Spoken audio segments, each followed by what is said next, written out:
जय Hind defence lovers. आज की टॉप हेडलाइंस कुछ इस प्रकार है।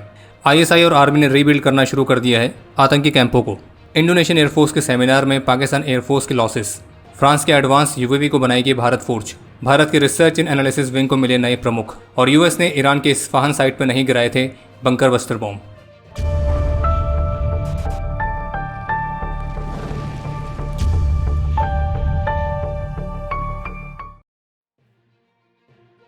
आपने अक्सर एक कहावत सुनी होगी कि कुत्ते की दुम हमेशा टेढ़ी रहती है, वो कभी भी सीधी नहीं हो सकती है। तो वैसा ही हाल पाकिस्तान का भी है। हालांकि आप उनके लिए सूअर का एग्जाम्पल ले सकते हैं क्योंकि उनकी हरकतें सूअर वाली ही है। तो अपडेट यह है कि एनडीटीवी की लेटेस्ट रिपोर्ट के मुताबिक भारत ने अपने ऑपरेशन सिंदूर में पाकिस्तान और पाकिस्तान ऑक्यूपाइड जम्मू कश्मीर में जिन आतंकी लॉन्च पैड्स को तबाह किया था, तो अब पाकिस्तान की आईएसआई और पाकिस्तान की आर्मी ने उन आतंकी ट्रेनिंग कैंप्स को फिर से बनाना शुरू कर दिया है। और इन सूअरों के कैंप्स को रीबिल्ड करने के लिए जो फंडिंग है वो ऑब्वियसली पाकिस्तान सरकार की तरफ से आ रही है। और फिलहाल मुख्य रूप से पीओजे के और एलओसी के साथ के जो रीजन्स हैं, तो वहाँ पे इन कैंप्स को मुख्य रूप से रीबिल्ड किया जा रहा है। और एनडीटीवी की रिपोर्ट में इंटेलिजेंस सोर्सेज के हवाले से इस बात का खुलासा किया गया है कि इस बार पाकिस्तान छोटे टेरर लॉन्च पैड्स को सेटअप करने की योजना बना रहा है, जिन्हें घने जंगल वाले रीजन में स्थापित किया जाएगा। और वो इस बार एडवांस टेक्नोलॉजी से इक्विप्ड होंगे ताकि वो कैंप्स भारत की एजेंसीज की नज़र में आसानी से ना आए। और ये जो कैंप्स हैं ये कम से कम 200 ऑपरेटिव्स को होस्ट करेंगे, ताकि अगर भारत दोबारा से कोई एयर स्ट्राइक करता है तो उससे पाकिस्तान के जो सूअर हैं कम संख्या में होरिफाइड हों। और रिपोर्ट के मुताबिक बहावलपुर में आईएसआई की मौजूदगी में जैश, लश्कर, हिजबुल, टीआरएफ तो इनके कमांडरों के साथ बैठक भी हुई है। और इन लॉन्च पैड्स को फिर से बनाने में जो पाकिस्तान है वो वर्ल्ड बैंक और एडीबी से मिले फंड का बड़े हिस्से का इस्तेमाल कर रहा है। और इन कैंप्स की सुरक्षा में जो पाकिस्तान है वो special army train security guards को तैनात करेगा और उन्हें भी एडवांस इक्विपमेंट से लैस किया जाएगा। बाकी जैसा कि कहा गया कि जो पाकिस्तान है वो अपने इलाके में पहले की तुलना में अब छोटे छोटे कई ट्रेनिंग कैंप बनाने पर फोकस कर रहा है और इन कैंपों में सीमित आतंकियों को ही रखने की व्यवस्था होगी। और Pakistan Looni, Putwal, Bhaironath, Tipu post, Jamil post, Umrawali, Chaprar forward, Chhota Chak, Afzal शहीद और जंगलोरा में तबाह सभी आतंकी कैंप को फिर से तैयार करने में जुटा हुआ है। जबकि पीओजेके के इलाकों में नए लॉन्चिंग पैड्स बनाए जा रहे हैं और ये लॉन्च पैड केल, साड़ी, दुदनियाल, अथमुकम, जूरा, लीपा, पंचीवन, कहूटा, कोटली, खुईरता, मंधार, निकेल, चमनकोट और जानकोटे में। तो कहने का तात्पर्य यह है कि जो हमारा निकम्मा पड़ोसी पाकिस्तान है तो वो ऑपरेशन सिंदूर के दौरान फ्राई किए गए सूअरों को फिर से तैयार कर रहा है। और इस बार नए तरह के सूअर आएंगे और उन नए सूअरों के लिए नए कैंप्स बनाए जा रहे हैं। हालांकि वो बात अलग है कि होरिफिकेशन तो उनका भी होना ही है। सोशल मीडिया पर इंडोनेशियन एयरफोर्स के सेमिनार के स्लाइड की एक तस्वीर काफ़ी वायरल हो रही है, जिसमें भारत और पाकिस्तान के बीच मई के महीने में जो कॉन्फ्लिक्ट हुआ था तो उसमें पाकिस्तान को जो लॉसेस हुए हैं तो उसकी समरी दिखाई गई है। जिसके मुताबिक पाकिस्तान ने इस कॉन्फ्लिक्ट में 6 फाइटर जेट्स को खोया था, 2 एवॉक्स एयरक्राफ्ट खोए थे, एक C-130 ट्रांसपोर्ट एयरक्राफ्ट खोया था और उनके 2 surface to air missile radar complex भी तबाह हुए थे। और इस स्लाइड के मुताबिक इन लॉसेस की जो पुष्टि है उसे पाकिस्तान के क्लेम्स और इंडिपेंडेंट सोर्सेस दोनों के द्वारा करवाई गई है। और भारत और पाकिस्तान के इस कॉन्फ्लिक्ट से लाइसेंस लेने के लिए इंडोनेशियन एयरफोर्स ने 2 तरह के सेमिनार्स कंडक्ट किए थे।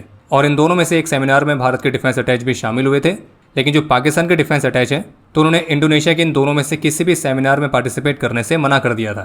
खास करके इसलिए क्योंकि इंडोनेशिया ने अपने सेमिनार में पाकिस्तान को हुए लॉसेस के बारे में भी काफ़ी ब्रीफली बात करी है। और आपको ध्यान होगा कि पाकिस्तान और चीन ने ऑपरेशन सिंदूर के बाद एक डिस इन्फॉर्मेशन कैंपेन शुरू किया था और जिसमें एक फेक न्यूज़ ये चलाई जा रही थी कि ऑपरेशन सिंदूर के बाद जो इंडोनेशिया है वो रफाल वाले डील पर अब फिर से विचार कर रहा है, जबकि ऐसा कुछ था भी नहीं।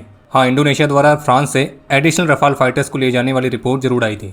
और इस सेमिनार में भारतीय वायुसेना के जो टैक्टिक्स में इस बार बदलाव देखे गए थे तो उसके बारे में भी मुख्य रूप से काफ़ी बात की गई है कि कैसे भारत ने नई टैक्टिक्स अपना के पाकिस्तान को एक बहुत बड़ा डैमेज दिया है। डीआरडीओ चीफ के मुताबिक कावेरी इंजन का जो ड्राई वेरिएंट है तो वो वर्तमान समय में फाइनल हाई ऑल्टीट्यूड और फ्लाइंग टेस्ट बेड ट्रायल से गुजर रहा है। और जीटीआरई बेहद ही जल्दी इस कावेरी ड्राई इंजन को अनमैन्ड प्लेटफॉर्म्स में इंटीग्रेट करने के लिए तैयार है। इसके अलावा एक अपडेट यह है कि भारत फोर्ज ने फ्रेंच फर्म टर्किश गायलर्ट के साथ एक MOU साइन किया है और जिसके तहत वे भारतीय रक्षा मंत्रालय को AARO के UAVs सप्लाई करेंगे और भारत फोर्ज इन UAVs की एक प्रोडक्शन लाइन स्थापित करेगी।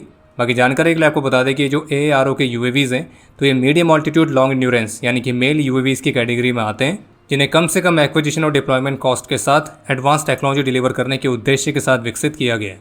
और ये हाई ऑल्टीट्यूड एरियाज़ में लंबे समय तक ऑपरेट कर सकते हैं, लॉन्ग रेंज के सर्विलेंस मिशंस परफॉर्म कर सकते हैं और इन्हें इलेक्ट्रोमैग्नेटिक सेंसर्स और रडार से इक्विप किया गया है। और एक सेफ डिस्टेंस में रहते हुए इनकी मदद से दुश्मन की एक्टिविटीज़ को मॉनिटर किया जा सकता है। और केवल मॉनिटरिंग और सर्विलेंस ही नहीं, बल्कि इनकी मदद से दुश्मन टारगेट्स पर स्ट्राइक भी की जा सकती है। बाकी इनका एंड्योरेंस टाइम 24 घंटे से ज़्यादा का है। और अगर आप यहाँ तक वीडियो देख चुके हैं तो कृपया करके वीडियो को लाइक करना ना भूलें और साथ में आपको सूचित कर दें कि जो मई महीने की फ्रंटलाइन ई मैगजीन है तो वो भी लॉन्च हो चुकी है, जो कि हमारी मोबाइल एप्लीकेशन और ऑफिशियल वेबसाइट दोनों ही जगह पर उपलब्ध है। और बाकी जितनों ने भी मोबाइल एप्लीकेशन में प्रीमियम सब्सक्रिप्शन ले रखा है तो उन्हें ये फ्रंटलाइन ई मैगजीन अलग से बाय करने की ज़रूरत नहीं है, ये उनको उनकी मेंबरशिप के साथ फ्री ऑफ कॉस्ट मिलती है। और बाकी अगर आप चैनल पर पहली बार आए हैं तो squadron.in पे जाके ऑपरेशन सिंदूर और कारगिल से इंस्पायर्ड मर्चेंडाइज को चेकआउट करना ना भूलें। भारत की एक्सटर्नल इंटेलिजेंस एजेंसी यानी कि research and analysis wing RNAW, तो इसके नए प्रमुख के तौर पर सीनियर IPS ऑफिसर पराग जैन को नियुक्त किया गया है। और मीडिया रिपोर्ट्स के मुताबिक IPS ऑफिसर पराग जैन ने ऑपरेशन सिंदूर के दौरान भी रॉ के तहत सर्व करते हुए एक महत्वपूर्ण भूमिका निभाई थी। और वे 1989 बैच के IPS ऑफिसर हैं और अभी अपने 2 दशकों से भी अधिक के एक्सपीरियंस के साथ रॉ के प्रमुख का कार्यभार संभालने के लिए तैयार हैं। जब आर्टिकल 370 हटाया गया था तब रॉ के अंदर रहते हुए इन्होंने जम्मू कश्मीर में सर्व किया था और पाकिस्तान डेस्क को काफ़ी व्यापक रूप से हैंडल किया था। इसके अलावा ये श्रीलंका और कनाडा में भी इंडियन मिशंस में पोस्टेड रह चुके हैं। और जबकि कनाडा में अपने कार्यकाल के दौरान इन्होंने दूसरे देश से ऑपरेट होने वाले खालिस्तानी टेरर मॉड्यूल्स को भी मॉनिटर किया था। CNN की रिपोर्ट के मुताबिक गुरुवार को अमेरिका के टॉप जनरल ने सीनेटर्स को ब्रीफ करते हुए बताया है कि लास्ट वीकेंड ईरान की न्यूक्लियर साइट्स में जो अमेरिका ने स्ट्राइक्स करी थी तो उन स्ट्राइक्स के दौरान सेंट्रल ईरान में जो इस्फहान वाली साइट है तो उसके खिलाफ US मिलिट्री ने अपने मैसिव ऑर्डिनेंस पेनिट्रेटर बॉम्ब या यूं कहें अपने बंकर बस्टर बॉम्ब का इस्तेमाल नहीं किया था, क्योंकि वो साइट इतनी ज़्यादा डीप थी कि वहाँ पे ये बॉम्ब्स इफेक्टिव साबित नहीं होते। और US ऑफिशियल्स ये मानते हैं कि जो इस्फहान वाली न्यूक्लियर साइट है तो वहाँ का जो अंडरग्राउंड स्ट्रक्चर है तो वहाँ पे करीब 60% तक का ईरान का इनरिच्ड यूरेनियम स्टॉक पाइल है, जो कि ईरान को न्यूक्लियर वेपन्स प्रोड्यूस करने के लिए चाहिए। बाकी ये कहा गया कि ऑपरेशन मिडनाइट हैमर के दौरान अमेरिका के B-2 बॉम्बर्स ने फोर्डो और नतांज वाले न्यूक्लियर साइट्स पर तो दर्जन भर बंकर बस्टर बॉम्ब गिराए थे, लेकिन जो इस्फहान वाली न्यूक्लियर साइट है तो उसे अमेरिका ने अपने टॉम हॉक मिसाइल से टारगेट किया था, जो कि लॉन्च की गई थी US सबमरीन से। और जबकि ब्रीफिंग में ये भी सामने आया है कि ईरान की कुछ कैपेबिलिटीज़ तो ऐसी हैं जो इतनी ज़्यादा नीचे है कि वहाँ तक अमेरिका की बॉम्बिंग कैपेसिटी है ही नहीं। और जबकि ऑपरेशन मिडनाइट हैमर के बाद डिफेंस इंटेलिजेंस एजेंसी के अर्ली असेसमेंट को लेकर CNN की रिपोर्ट में बताया गया था कि US की स्ट्राइक्स ने ईरान के न्यूक्लियर प्रोग्राम के कोर कंपोनेंट्स को डिस्ट्रॉय नहीं किया है और ईरान का न्यूक्लियर प्रोग्राम कुछ ही महीना पीछे धकेला गया है। बाकी अब समय है आज के इतिहास का। आज के दिन 1999 में अपने अदम्य साहस और वीरता का परिचय देते हुए नायक कश्मीर सिंह और राइफलमैन अनुसुईया प्रसाद ने अपना सर्वोच्च बलिदान दिया था और हमारे इन दोनों वीरों को मरणोपरांत वीर चक्र से सम्मानित किया गया। आज के दिन 1999 में ही ऑपरेशन विजय के दौरान अपने अदम्य साहस और वीरता का परिचय देते हुए मेजर पद्मपन्नी आचार्य वीर गति को प्राप्त हुए थे और इन्हें मरणोपरांत महावीर चक्र से सम्मानित किया गया। आज के दिन ऑपरेशन विजय के दौरान कैप्टन N केन गुरुसे ने भी अपना सर्वोच्च बलिदान दिया था और इन्हें भी मरणोपरांत महावीर चक्र से सम्मानित किया गया। और आपके लिए आज का प्रश्न है कि दुनिया में कितने देशों के पास सुपरसोनिक क्रूज मिसाइल है। और अब समय है आज के टॉप 3 कमेंट्स का, जो ये रहे आपकी स्क्रीन पर।